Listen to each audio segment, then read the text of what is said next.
2, 1. That is the Flock E1 Dove, Cubesat deploy.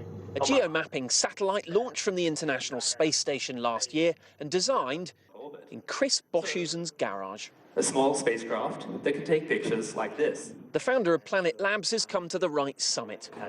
And I remember being laughed at like 6 years ago when I first proposed this to NASA. It just wasn't credible. But the one thing I think that we've done that I'm really proud of is changing people's mind about that.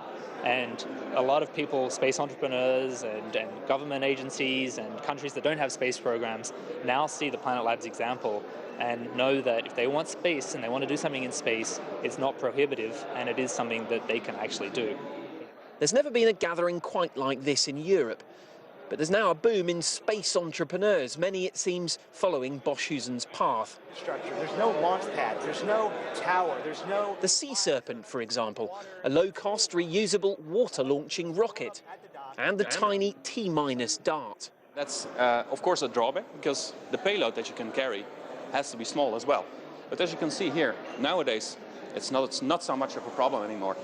We have very miniaturized sensors.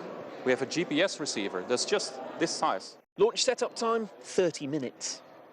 The final frontier is moving closer fast, and Earthling investors here realise it, which is why, in 2015, they pumped more money into space startups than in the entire 15 years previous to that combined. But on the other hand, there are still significant obstacles towards making mass space travel a reality. Because not everyone can do it quite like this. Richard Branson's Virgin Galactic hopes to start commercial flights to space within a few years, though a ticket on Spaceship Unity might come at least several $1,000s. The bright young minds here are focused on a different market, smaller scale perhaps, but potentially no less groundbreaking. Guy Henderson, CCTV, at Europe's first summit for space entrepreneurs.